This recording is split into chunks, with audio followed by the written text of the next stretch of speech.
Bonjour, je propose de commencer. Moi, ce que je voulais faire aujourd'hui comme présentation, je voulais faire un retour sur mon expérience du DevOps. Il y a beaucoup de gens dans les conférences qui expliquent à quel point tout est facile, tout est bien, tout est beau, tout est formidable et comment ça marche super bien. Et donc j'ai cru à ça. Donc du coup j'y suis allé à fond et effectivement c'est effectivement tout beau, mais c'est pas aussi facile que ça. Donc voilà, l'idée c'était de vous présenter un peu ma réalité. Donc je suis Patrice Delorme, j'ai 51 ans, ça fait 25 ans que je fais des applications internet, web, mobile, principalement dans le monde Java. Voilà, j'ai été développeur, lead dev, architecte. Maintenant, je suis CTO dans une boîte qui s'appelle Neovacom depuis 2017. Alors, avant 2017, pour moi, donc le monde était un peu différent d'aujourd'hui. En tant que dev, on faisait du J2E, des servlets, du JSP, Struts, des choses comme ça. Les serveurs, c'était Tomcat, JBoss. On avait des serveurs dédiés ou des VM. Voilà, ça, on ne savait pas grand-chose de plus que ça. C'était déjà beau. L'intégration continue, on fait du test unitaire automatiquement. Voilà, c'était déjà beaucoup. L'agilité, c'était un peu, on est tous agiles, mais dans le budget et pour la date. Hein. Sinon, ça va pas le faire. Donc l'agile un peu marketing. Les livraisons, c'était un gros truc la livraison. Hein. On prenait son temps, on flippait un peu, et puis on le faisait une fois de temps en temps, quoi. Et c'était souvent manuel. L'automatisation, c'était, voilà, il y a des scripts un peu à droite à gauche évidemment, mais pas vraiment généralisé. Les tests automatiques, c'était voilà, à la tête du client. En général, les clients ne voulaient pas payer pour ça, ça coûte cher. Donc, vous l'avez testé, c'est bon. Ça suffisait. Et les mots de passe, anecdotique, les mots de passe étaient en clair dans le point properties quelque part. Voilà. Donc ça, c'est le monde des développeurs, enfin mon monde de développeurs à travers mon expérience. Et en tant qu'Ops, alors en 99, moi je développais des containers J2E en implémentant la norme. Donc là, la notion de prod, c'est des choses assez vagues. On développait des serveurs, c'était pas mal. 2001, là, on développait sur Tomcat, on compilait des WARC, on envoyait aux clients. Puis on ne savait pas trop comment il installait ça, c'était pas trop notre problème. En 2006, dans une grosse boîte de la région, le produit, réunion hebdo, on fait un point, il y a la MEP en Asie, sur toute la zone Asie, qui a planté. C'est un non-événement chez les développeurs. Vraiment, nous on a fait notre boulot, il n'y a pas de problème. Ça a planté, ça a planté chez eux, mais nous, on n'est pas concernés par cette histoire. 2010, là j'étais CTO dans une petite boîte, donc je gérais et le développement et la prod. Là je faisais des FTP de mes WAR sur des Tomcat dans des VM chez OVH qui étaient backupés un peu, je sais pas trop comment, sans firewall. Ça marchouillait, mais voilà, ça marchouillait quoi. C'était de la petite prod quoi. 2016, j'étais dans une autre très grosse boîte de la région, où là donc une mise en prod, c'est 6 mois de qualification. Voilà, on prend vraiment son temps pour pas se merder. La mise en prod a eu lieu le week-end. Enfin, moi, j'étais là le lundi, donc. Et donc, la mise en prod a eu lieu samedi soir, à minuit. Et à 4 h du matin, tout s'est écroulé. Il n'y a plus rien qui marchait. Du coup, rollback. Heureusement, on avait tout prévu. Mais par contre, la prochaine mise en prod, ce sera dans 6 mois, parce qu'on a des cycles à respecter. Donc, moi, j'étais un peu traumatisé par ces quelques événements, là. Et je me dis, c'est quand même un peu bizarre, quoi. Donc voilà, j'en suis là, en 2017, et j'intègre Neovacom. Donc Neovacom, au début, c'est pas un éditeur, c'est un distributeur de solutions. On a des serveurs dédiés, pas mal de clients, une solution vieillissante, et l'ambition de la boîte, c'est de faire du cloud, de pouvoir avoir une croissance importante, de développer ses propres logiciels, de devenir éditeur, et de faire son propre logiciel avec une on espère avoir beaucoup d'utilisateurs, donc du cloud. Et moi, je me mets en mode bon, bah, c'est quoi le cloud, quoi. Et j'ai carte blanche, super. Donc là, je découvre les microservices. Avant, j'étais monolithe, voilà, grosse application J2E, et je découvre un peu les microservices, qu'est-ce que c'est. Donc, je commence à faire ma première architecture en utilisant Spring Cloud à l'époque. Donc, Spring Cloud Config, qui sert donc à gérer la configuration de tous mes microservices, qui sert également à faire la résolution IP de tous mes microservices, quand ils doivent se parler entre eux, comment je le trouve. Et au milieu, j'utilise Netflix Zool pour faire mon API Gateway, on va dire, qui fait le routage de mes API sur mes différents services. Et donc à l'époque, le déploiement, évidemment, étant local à la mano. Premier DevOps d'idée, donc là, c'est voilà, la lumière me tombe dessus. Je viens un peu par hasard en me disant, j'aime bien les confs, j'aime bien écouter les gens intelligents. Et là, donc, je découvre Docker, je découvre plein de choses. Je découvre Docker, je découvre Kubernetes, je découvre le DevOps, qu'est-ce que c'est. Je vois une excellente conférence, le Chaos Monkey, que je vous invite à voir, qui permet de comprendre ce que c'est que la prod, en fait, ce que c'est que les problématiques de prod, ce que c'est pas juste, on l'a mis et puis c'est accessible. Donc voilà, pour moi, c'est une grosse étape dans ma compréhension du DevOps. Et donc j'avance. Donc premier prototype. Nous à l'époque, on a le produit qu'on fait, il est basé sur le fait de pouvoir scaler l'exécution de script, on va dire. Donc je pars sur une architecture avec des workers. Donc il y a un N worker. On se dit bon bah, quelque chose de relativement scalable. L'idée des microservices va un peu là-dedans. C'est super, on va pouvoir scaler, ça va être super. Et donc voilà, donc c'est des petits microservices. On utilise Docker juste pour MySQL et RabbitMQ. Parce qu'au début, c'est quand même obscur Docker. Hein. Je ne sais pas comment vous êtes arrivé là-dedans, mais au début, moi, c'était des VM mieux. Donc super, on fait install VM RabbitMQ, c'est super. Donc encore du déploiement manuel. Donc là, on est en décembre 2017. Là, il y a Frédéric qui nous rejoint comme consultant pour initialement travailler sur les problématiques liées à donc Camel, si je me souviens bien. Parce que nos petits workers, c'est du Camel. Et il me propose de faire un système de déploiement en prod avec Ansible. Il y avait une petite expérience d'Ansible. Donc, allez, je dis banco, on y va. Et donc voilà, donc on conçoit un système qui permet de déployer en prod en utilisant Ansible. Donc, à l'époque, qu'est-ce qu'on a? On a une CI, un GitLab CI qui fait juste du publish de jar sur un repo Maven. On a des VM dédiés, préinstallés avec Docker, sur lesquels il y a les RabbitMQ. Alors, peut-être les RabbitMQ et MySQL étaient déployés par Ansible, je ne me souviens plus très bien. Et des espèces de containers OS prêts à accueillir nos services. Et le déploiement, donc le script de l'époque, c'est on se connecte au VM, on copie le jar qu'on a récupéré dans le Maven, dans le Nexus, on copie le jar dans un dossier, dans un volume du Docker, on redémarre le Docker, du coup, j'ai un nouveau jar, et je redémarre mon application, mon service. Et la réplication est physique, c'est-à-dire que dans Ansible, si on en veut 4, eh ben on dit Ansible 4 workers. Si j'en veux 12, Ansible 12 workers. Voilà, et toujours la récupération de la conf au démarrage. Donc ça, c'est notre première itération, une première façon de déployer notre architecture qui, à l'époque, est un peu embryonnaire, quoi. Donc voilà, je fais un petit schéma, Ansible qui récupère ce qui a été publié dans Maven et qui le met sur du Docker Swarm. Voilà. Un de plus.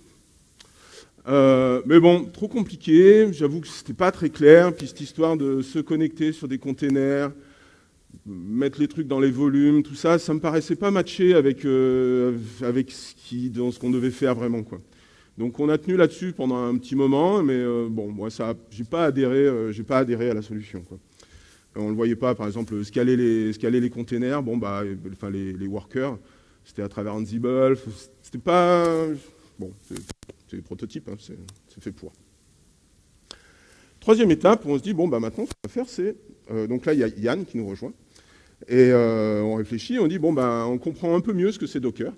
Et on dit, bon, bah, Docker, c'est un microservice. Donc, on crée une image avec notre service, notre code, et qu'on va déployer. Donc, à l'époque, donc, le déploiement étant local, on utilise Docker Compose. Enfin, on a un déploiement local pour les devs, et en imaginant que ça va être ISO prod. Voilà. On commence, premier pas dans le DevOps. On publie nos images dans un repo Docker. Donc là, on n'est plus à publier des jars, on publie des images. On fait un déploiement par projet. Alors, bon, je ne vous l'ai pas montré, mais on a plusieurs on va dire, stacks fonctionnels. Et donc, chaque stack fonctionnel est dans un projet Git qui se déploie indépendamment. On abandonne l'histoire du config server parce que maintenant, on a une résolution DNS avec Docker. Le scaling des workers se fait avec un Docker Scale. On abandonne Ansible pour passer au Bash. On n'a pas encore trouvé mieux. Où là, bon, bah, on se connecte à la VM et par contre, on fait Docker Compose et ça poule les images, etc. Et la sécurité, on commence à ébaucher le fait qu'un mot de passe, c'est pas juste un truc en clair dans un fichier de propriété, mais c'est un secret qui doit être traité de façon un peu particulière. Donc voilà, le premier schéma qui évolue vers du Docker Compose, qui pousse vers du Docker Swarm, enfin qui fait un Docker Compose sur le Docker Swarm, qui se connecte toujours à la VM, et qui poule les images directement. Voilà, donc là on était en mai 2018. Là, pendant tout le reste de l'année, donc on se met à développer un nouveau produit qui s'appelle Frids, qui est notre produit actuel, qui permet de faire de la collecte de factures électroniques. Et donc, il commence à y avoir une rationalisation de l'architecture, microservices, on commence à mieux comprendre ce qu'on est en train de faire, on met en place dans notre API Gateway, donc on fait évoluer nos Zool pour qu'ils gèrent l'authentification avec des tokens, qui n'est pas OAuth, qui est un OAuth ou une authentification propriétaire, mais qui utilise JWT. Et donc d'ailleurs, Zool, on le gardera jusqu'à la fin, on le garde encore aujourd'hui, pour gérer ce mode d'authentification. Donc c'est toujours notre API Gateway à ce jour. Et donc, deuxième DevOps d'idée, où on parle encore plus de Kubernetes. Janvier 2019, mise en production. Donc là, on est sur du Docker Swarm, comme déploiement Bash, un nœud par environnement, donc un pour la prod, un pour la démo, etc. On est sur un hébergement externalisé tier 3. Alors, j'ai jamais trop bien compris ce que ça voulait dire. Si ce n'est que tout est répliqué, il y a un site à 20 km de l'autre, c'est répliqué par fibre noire, je ne sais pas non plus ce que ça veut dire, mais apparemment c'est super. Et tout ça étant redondé temps réel. Voilà, on fait quoi que ce soit sur un site, c'est immédiatement sur l'autre. On a toutes les garanties possibles et inimaginables, comme quoi il ne peut absolument rien se passer. Le SAN, donc le stockage est également répliqué, on stocke une donnée, les bases de données sont répliquées, tout est répliqué. Donc si on fout le feu à un data center, pas de problème, ça démarre sur l'autre. Donc ça peut que bien marcher. Donc là on rentre, donc on a eu notre prod, donc, et on se dit bon bah maintenant, alors à l'époque on n'a pas beaucoup de clients, hein, c'est vraiment notre première mise en prod, quoi, hein, c'est un nouveau produit. Donc là bah, on industrialise un peu le truc, on rajoute des outils de monitoring, alors icing à 2 pour regarder la RAM, le disque de nos VM. On met en place des health checks, on dimensionne correctement nos VM, on travaille sur les performances, et on fait notre premier refacto du déploiement continu, ou la première évolution, on va dire, de notre déploiement continu, en ayant une notion de profil, puisqu'on du coup on déploie localement sur des VM chez nous, ou alors chez des VM hébergées, chacune ayant un peu leur spécificité. Donc voilà. Commence à parler de branches, bon, je sais plus ce que j'ai voulu dire. Toujours, on a des VM dev et démo, et on commence à travailler sur Jib. Enfin, on travaille sur Jib. À l'époque, donc, on avait une problématique de temps de compilation et de taille des images, parce qu'on faisait du Docker build. Et donc, je lis pas mal d'articles sur la question à l'époque, et Jib apparaît comme étant plutôt sympa, et qui nous permet donc de compiler. Donc, la compilation est intégrée avec Maven, donc on n'est pas dans de la compilation par l'outil Docker. Ça nous crée des images beaucoup plus rapidement et beaucoup plus petites, puisqu'il a conscience du fait qu'il compile du Java, enfin qu'il build du Java, etc.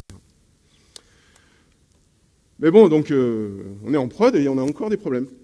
Qu'est-ce qu'on a comme problème? Alors, le gros problème, c'est notre super architecture tier 3 qui réplique tout en temps réel. Elle utilise vMotion, VMware vMotion, qui, alors Nicolas en parle mieux que moi, parce que c'est pas forcément mon domaine, mais qui va à sa propre façon de gérer, quand on déplace une VM à chaud, quelque part, il faut que le réseau y suive. Mais dans Docker aussi, si on déplace les containers à chaud, il faut que le réseau y suive. Donc ça se marche un peu sur les pieds. Donc vu que notre hébergeur, ils se disent, ils gèrent leur charge, ils disent, là, il y a trop de trucs sur le site de Quincampoix, on va mettre sur le site de Bidule. Donc ils déplacent les VM dans la nuit, ou ils font des backups, des choses comme ça. Tout ça, ça nous plante complètement nos machines. Donc on arrive le lundi matin, il n'y a plus rien qui marche depuis vendredi à minuit. Les démos, alors ça peut être sur une VM et pas une autre. Donc vu qu'on a une VM de prod, la VM de prod elle va tenir, mais la VM de démo elle aura planté, etc. Donc ça on ne comprend pas en fait. On met vachement de temps à comprendre, on ne comprend pas ce qui se passe, quoi. Parce que c'était censé être génial. Voilà, et puis donc on utilise donc je vous l'ai montré tout à l'heure, du MySQL dans du Docker. C'est toujours pas trop, il y a deux théories, oui c'est super, Docker ça supporte MySQL, il n'y a pas de problème, puis d'autres qui disent non, non, surtout pas, les IO, je sais pas quoi. Donc on ne sait pas trop en fait, on n'est pas trop rassuré sur ce sujet-là, quoi. Donc un constat mitigé, disponibilité médiocre, gestion des accès, c'est des VM, hein, on y accède ou on n'y accède pas, enfin bon, on peut gérer des utilisateurs, mais au niveau Docker, il n'y a pas trop d'intérêt. On a des logs par container, la maintenance est complètement manuelle. Donc pas encore automatisé. Donc bon, c'est pas forcément glorieux comme constat. Donc je ne sais plus combien tième, deuxième ou troisième DevOps idée. Et là, j'entends encore parler de Kubernetes. Ça faisait un moment, quand même, le fait de faire du Docker Swarm, c'était d'aller dans la direction de Kubernetes. Mais Kubernetes, pour moi, c'était un peu la NASA, quoi. C'était un peu, on va sur la Lune, mais nous, on veut juste aller dans le quartier, quoi. Bon, il va falloir faire comme si on allait sur la Lune, quoi. Et on rencontre Triptych, donc qui est maintenant Link by Net, qui organisait l'événement, et on se dit, ça a l'air d'être des gens qui sont plutôt pertinents sur le sujet, donc il va falloir les recontacter. On se dit, on va aller vers Kubernetes, beaucoup de questions.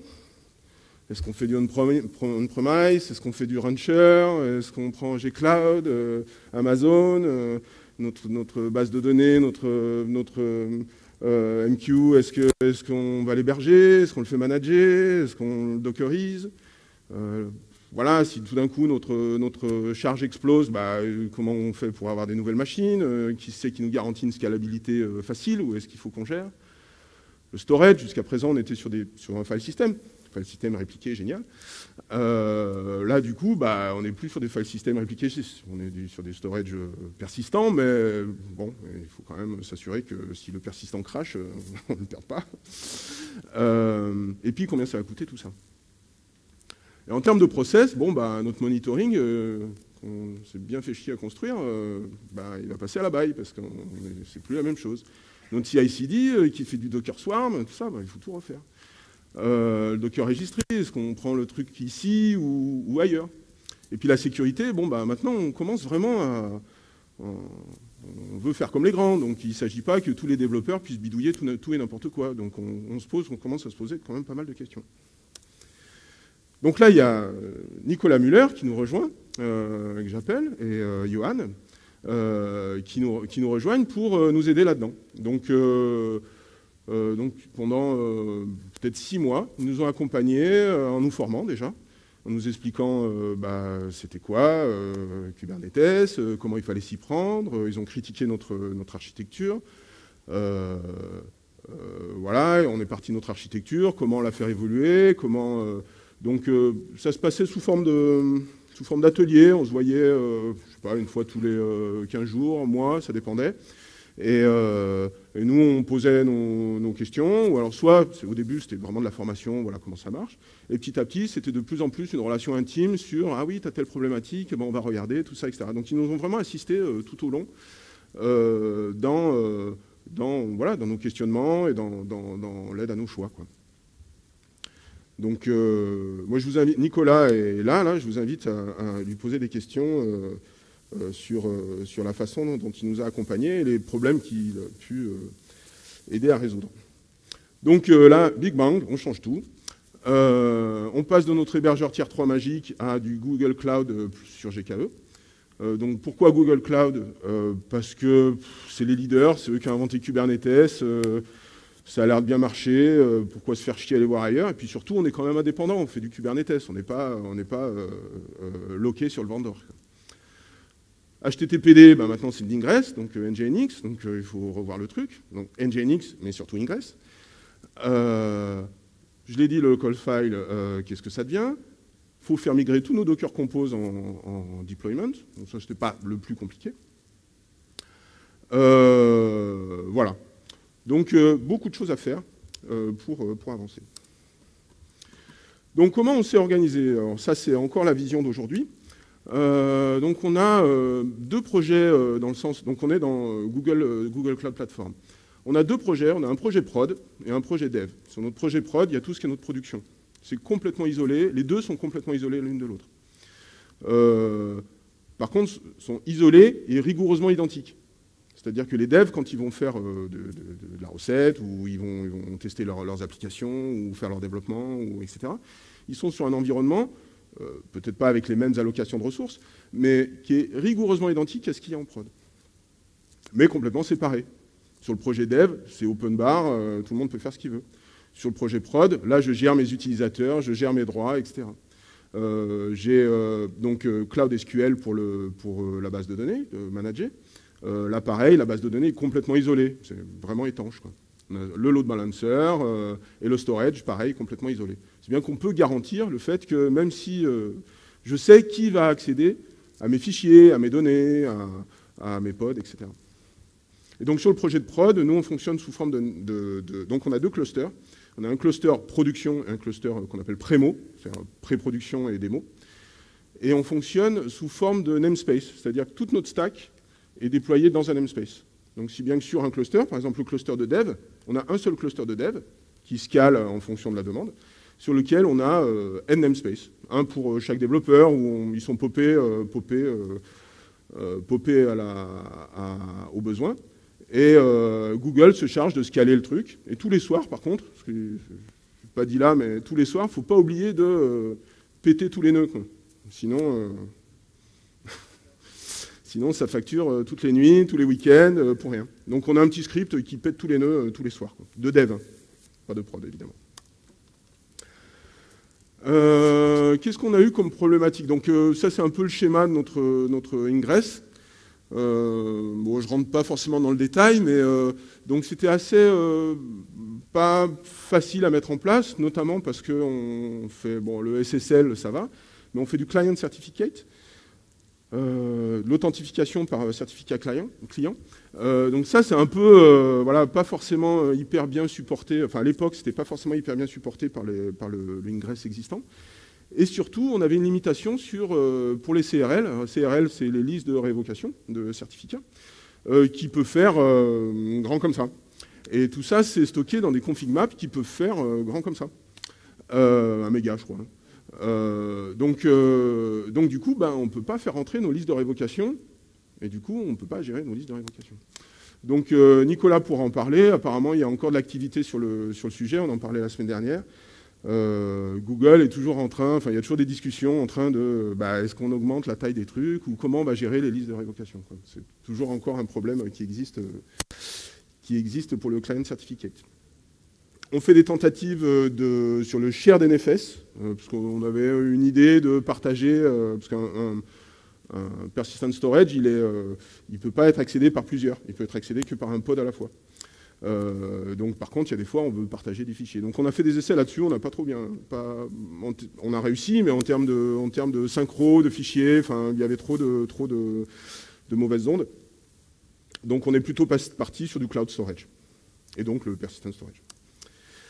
Qu'est-ce qu'on a? Donc là, on est sur notre nouvelle CI.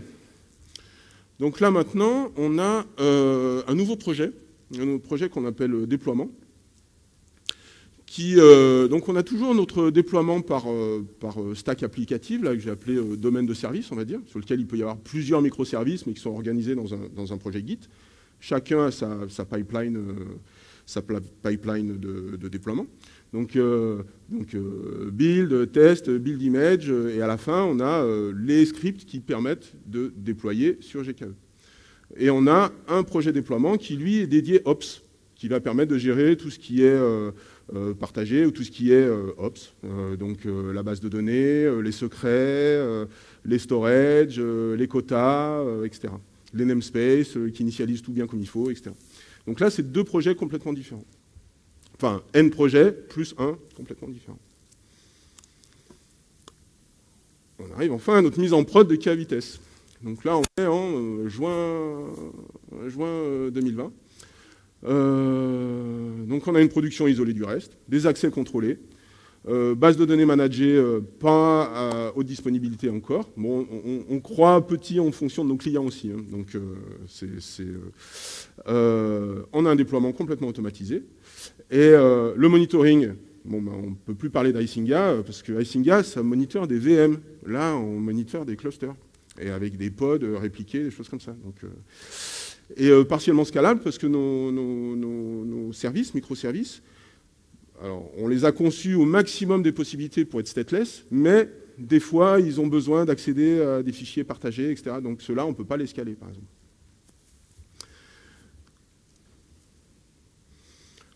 Voilà, après une phase d'amélioration, pour des raisons de performance, je crois qu'on avait des problèmes de RAM. On s'est rendu compte qu'OpenJDK ne se comportait pas comme on imaginait. On a changé la JVM à Oracle. Problème résolu. Donc, je ne sais pas par quelle magie, mais là encore, peut-être Nicolas pourra détailler la question. Voilà, on améliore les quotas, on met en place les health checks. On avait encore des empty storage qu'on passe en persistant, voilà, du courant, on va dire. Là-dessus, troisième refacto de notre CI/CD. Alors on est bien, voilà, ok, donc on a nos N-stack techniques, donc deploy, machin, deploy, et puis on a notre truc ops pour dire, ben, fais tout ce qui est commun, etc. On se dit, bon, c'est un peu con, en fait, on deploie toujours la même chose, parce que nous, on fait un produit, enfin, on fait un produit, on fait du SaaS, quoi. Donc, on n'est pas, c'est toujours la même stack. Modulo, les versions, les branches, etc. Donc, du coup, notre projet Ops, il évolue, pour dire, bah, finalement, c'est lui qui va faire le deploy de la totale. Donc, on a tous nos petits projets, là, qui, eux, vont jusqu'au build de l'image. On a un mécanisme qui évite de builder les images quand le source n'a pas vraiment été changé, etc. Pour éviter la reconstruction d'images inutiles et pour éviter les redéploiements inutiles, on va dire. Et on a notre stack Ops qui fait tout ce qu'elle faisait avant, plus, bon, bah, on dit, bah, de ce projet-là, tu prends branche bidule, de ce projet-là, tu prends branche machin, tac, tac, tac, tac, tac, tu récupères tout, tu récupères les noms des images, tu fais le deploy global et du coup, tout se déploie en un bouton. Voilà. Aujourd'hui, un déploiement, c'est ça. Deploy tout sur la démo, deploy tout sur la prep, sur la pré-prod et deploy tout sur la prod. On a la même chose pour le dev. Donc, mise en prod 100% automatisée. Alors, admettons, il y a un bug fixe ou quoi que ce soit, dernier commit qui a été revu, on est d'accord, tout ça c'est bon pour partir. Commit, entre le commit et la mise en prod, il y a 10 minutes, et la mise en prod, c'est 2 minutes, quoi. On appuie sur le bouton, on attend que tout se passe, et puis c'est fini. Voilà, alors, du coup, on en a profité Donc ça, c'est plus la stack de dev. Où là, ben, on a un truc, tout ça c'est en GitLab CI, hein, c'est du push button. Alors vas-y, mets à jour le namespace, nettoie la base, déploie la stack. Donc chaque ligne c'est un environnement différent. On en a 6 ou 7 qui sont pré-configurés, on va dire. Enfin pré-configurés, pré-déployables. Voilà, on a tous si on veut lancer des tests, ben, on appuie sur le bouton SOAP-UI donc on déploie sur l'environnement ARI, on lance le SOAP-UI sur l'environnement ARI, le Selenium sur l'environnement ARI, etc. Tout ça, c'est push button, il n'y a aucune intervention sur les clusters, sauf problème majeur. Mais...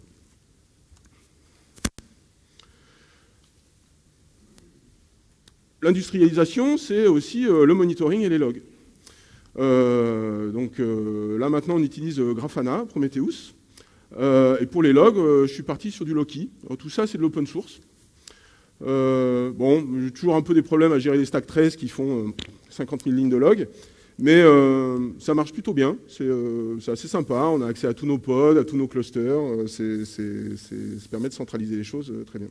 Au passage, je n'en ai pas parlé, mais on commence à être plus nombreux. Là c'est le staff interne, là, on commence à être 6 à bosser là-dessus. Et on a besoin de ce staff. À 2, ou à tout seul, on serait allé moins vite, quoi. Voilà, Grafana, qui nous permet d'avoir des métriques sur nos clusters. Et là, dernièrement, on a mis en place Uptime Robot, qui nous permet de voir la disponibilité externe de nos applications. Donc, prod, pré-prod, démo, bon, on voit les petites barres un peu plus claires, là, c'est quand il y a les mises en prod ou quand il y a des petits problèmes, mais globalement, il n'y a pas de problème, en fait. Donc, et maintenant, alors, on en est où? On n'a aucun problème de prod. Il y a eu l'histoire de la JVM, mais c'était plus pour des raisons d'optimisation. Aucun problème de prod depuis 1 an et demi. Ça roule. On rentre chez nous, on se couche, on dort, on revient le matin, le lundi matin, il y a tout qui marche. Les clusters redémarrent s'il y a des problèmes, les pods redémarrent s'il y a des problèmes. C'est une non-issue. Les mises en prod, c'est en moyenne 2 minutes. Donc là, je vous ai mis ça, c'est toutes nos mises en prod en 2021, je crois. Donc j'ai regardé, on en fait un peu plus d'une par semaine. Donc toutes les semaines, on fait une... Alors, la mise en prod, c'est un peu le point négatif, hein, là où on en est aujourd'hui, c'est qu'en fait, ce qui ralentit la mise en prod, c'est pas notre force de frappe en tant que développeur et en tant que pipeline de déploiement, c'est la recette. Donc nous, donc on développe, on a fini, on est bon, on fait les revues de code, on le déploie en environnement de QA, on est bon, nous, c'est prêt à partir en prod. Et puis après, il y a la recette, bon, qui est nécessaire, hein, parce que des fois, les devs, ils font des bugs, mais qui va prendre voilà, 1 semaine, 2 semaines, voilà. On essaye, donc notre travail aujourd'hui, c'est de réduire cette phase de recette à travers l'automatisation. Alors on réfléchit beaucoup à comment... Alors, on réfléchit beaucoup en ce moment à notre stack de notre pyramide de test et comment automatiser tout ça. Plan d'assurance sécurité, alors tout ça est backupé, redondé, tout ça, etc. Mais après, il faut le formaliser pour nos clients, être capable de dire, voilà, c'est pas juste blablabla, blablabla, regardez, c'est super. Il faut arriver à faire quelque chose de sérieux. L'alerting, là, même si tout est monitoré, bon bah, si ça plante, ce qui ne peut pas arriver, bon, personne ne reçoit de texto ou de mail, hein, il faut juste regarder. En général, c'est quelqu'un qui va sur la prod et qui fait « Ah, ça a planté », puis on se sert de tous les monitoring et logs pour analyser le problème. Voilà, moi, mon objectif, hein, c'est qu'une MEP, j'aime bien l'idée, enfin, je vous ai parlé de Chaos Monkey tout à l'heure, ça m'a pas mal marqué. J'aime bien l'idée que il parlait pas vraiment de ça, mais j'aime bien l'idée que la MEP soit pas un sujet, en fait. Voilà, le truc, il est fini, c'est livré. Voilà. Il n'y a pas zéro problème. C'est 1000% automatisé. Ça met 0 minute, c'est pas un problème. Parce que là, ça prend encore, allez, une demi-heure, 1 heure dans la tête d'un développeur, quoi, à chaque MEP. Bon, bah, ça l'interrompt dans le rythme, voilà. Donc voilà, et puis après, bon bah, qu'est-ce qu'on va faire derrière? Du Helm, du Terraform, voilà, on en est un peu là, quoi. Donc pour résumer, je ne sais pas si tu veux intervenir, Nicolas, sur certains sujets, avant que je conclue. Merci Patrice. C'est intéressant dans le sens où c'est un accompagnement d'une équipe de développement et on voit qu'en fait, des développeurs qui arrivent à comprendre les concepts en fait, du cloud. Et alors, le gros avantage, effectivement, c'est de partir sur une solution managée. En fait, là, on est parti sur du Google. On aurait pu partir sur de l'Azure, sur de l'Amazon. Moi, j'ai une certaine affection, entre guillemets, pour la stack de Google. Et effectivement, l'intérêt, ce qui a été super dans cette expérience, c'est de co-travailler, en fait, et de tomber sur des problèmes. On a eu certains problèmes, type l'ingress avec les CRL dont parlait Patrice. C'est un cas assez intéressant parce que quand on est on-premise, on peut faire ce qu'on veut, finalement. On a la main sur tout, sur l'outil. Sur Nginx, on peut faire ce qu'on veut. Là, on arrive sur des composants qui sont managés. L'ingress controller open source, en fait, s'il y a un bug, on va devoir soit le corriger soi-même, soit ouvrir une issue. Et il y a eu énormément d'échanges sur ce sujet. Moi, j'avais proposé, par exemple, au lieu d'utiliser une config map, de pouvoir donner un lien dont on télécharge le CRL. En fait, il y a eu plein de reviews sur le projet open source. Et les gens, certains disent non, mais c'est trop dangereux, on pourrait mettre une URL avec télécharger un fichier vérolé, donc ils refusent. Donc certains disent bon, on va plutôt utiliser plusieurs config maps. En fait, c'est là aussi que c'est intéressant de voir qu'en fait, on rentre dans l'open source sur certains problèmes. Et en fait, tout ça, en fait, on voit que en fait, c'est pas gratuit. Faire du Docker, quand Patrice disait avec le vMotion, on n'a aucun problème au début, c'est ce que tout le monde pensait, on se dit on a 2 data centers, bon, qu'est-ce qui peut arriver à part une bombe atomique qui réduise les deux data centers à côté. Non, vMotion, en fait, on va faire avec l'overlay de Docker, on va faire en gros un réseau dans du réseau, on va faire certains, c'est du VXLAN. On fait un VXLAN dans un VXLAN ou de l'IPsec dans un VXLAN. On a les problèmes des MTU. Vous imaginez. Et le problème est toujours pas résolu. C'est toujours. Non, mais c'est en plus, c'est un problème qui est commun à tout le monde sauf pour VMware NSX. En fait, quand on fait des réseaux dans des réseaux, en fait, au niveau des tailles des paquets, ça pose des problèmes. Donc, il y a. En fait, c'est là qu'on voit que quelque chose qui serait indestructible normalement, juste qu'on a rajouté le conteneur, en fait, ça met la tawa. Et c'est la même chose avec aujourd'hui de l'OpenShift, de n'importe quelle solution Kubernetes qui rencontre ce genre de choses. Quand on fait du vMotion, par exemple, il faut désactiver le vMotion pour ce genre de solution, sauf si on fait du NSX avec VMware. Mais c'est des choses qui sont finalement très techniques et qu'on peut toujours avoir. Donc en fait, le cloud, c'est jamais gratuit, c'est une autre expérience, mais en fait, c'est pas du tout quelque chose qui n'est pas à la portée de dev. Alors moi déjà, j'aime pas trop cette opposition dev-Java. Il y a longtemps, je travaillais chez Sun Microsystems, on ne faisait pas de différence entre un dev et un ops. On codait, on faisait de l'infra, du matos. Et en fait, je trouve qu'il y a, volontairement, on oppose trop les gens. Et en fait, Patrice, c'est un super bon exemple de quelqu'un qui fait du dev, mais qui comprend très bien l'infra. Et en fait, c'est ça qui est intéressant. C'est finalement, il ne faut pas vouloir rester que sur son domaine. Voilà, c'est un peu l'idée. Et moi, je vous conseille de beaucoup jouer avec les solutions. Il y a Scaleway aujourd'hui en France qui est une super aussi solution pour faire du Kubernetes. De jouer, de profiter de toutes ces solutions. Je ne dis pas qu'il ne faut pas abandonner l'infogérance classique, mais en tout cas, ça peut vous donner une sacrée agilité, entre guillemets. In fine, alors, moi, c'est vraiment ce que je voulais montrer. Hein. Ce que je voulais montrer, c'est que tout ça, c'est pas fait en un jour. Hein. Il y a N itérations, on avance un peu les mains tremblantes, on se dit mais vers quoi on va, il y a beaucoup de sujets à maîtriser. Mais effectivement, mais in fine, finalement, c'est pas très compliqué une fois qu'on a compris les choses. Ça marche vraiment bien. Par contre, c'est quand même pas mal de boulot. Je pense notamment par rapport... Alors, je n'ai pas encore essayé. Je sais que GitLab fait le auto-CI ou auto-CD ou je ne sais pas quoi. Je n'ai jamais essayé ces trucs-là. Nous, on a tout fait à la force du poignet, quoi. Donc peut-être c'était une erreur. Mais, je pense pas. mais tout ça, c'est quand même beaucoup de boulot, quoi. Arriver à comprendre comment on veut déployer, comment on veut gérer notre sécurité, comment on implémente tout ça, quel outil on utilise. Tout ça, ça prend beaucoup de temps. Après, une fois que ça marche, c'est vraiment génial. C'est vraiment génial. Et c'est compréhensible. Donc maintenant, il y a des gens qui rentrent dans la boîte. Je ne dis pas qu'ils comprennent en 5 minutes, parce qu'il y a quand même beaucoup de choses à comprendre. Mais voilà, ils ne sont pas obligés de comprendre tout l'historique, quoi. Par contre, voilà, il faut vraiment que vous soyez maître en fait, de ce que vous faites. C'est là que c'est intéressant, c'est vraiment de comprendre ce qui se passe avant d'y aller. L'exemple de Terraform, c'est pourquoi tout de suite on n'a pas fait du Terraform et pourquoi on fait du G-Cloud via du Shell au début. En fait, c'est pour comprendre certains concepts. Si on amène tout en même temps à quelqu'un, en fait, à la fin, on explose. En fait, le but, c'est d'y aller graduellement. C'est toujours l'approche. Et il faut vraiment maîtriser.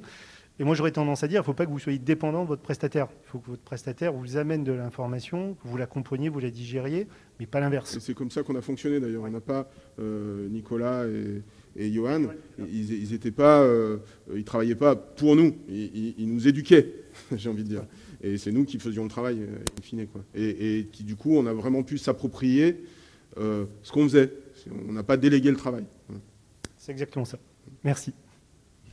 Voilà, merci. Je voulais juste dire merci à tous ceux qui ont participé, au projet, parce que quand même, c'est quand même un gros travail d'équipe, voilà, à différents moments. Et quand même, je voulais aussi dire, si vous souhaitez nous rejoindre, on cherche des gens brillants et qui ont envie de faire des choses. L'ambiance est très bienveillante. Et vraiment oui, très agréable. Dans une ambiance bienveillante. Inclusive et bienveillante. Co-constructive, etc. Donc voilà, on cherche du monde, donc rejoignez-nous pour travailler sur les problématiques de DevOps, ou pas, ou juste de dev, enfin, on a pas mal de sujets. Merci, si vous avez des questions.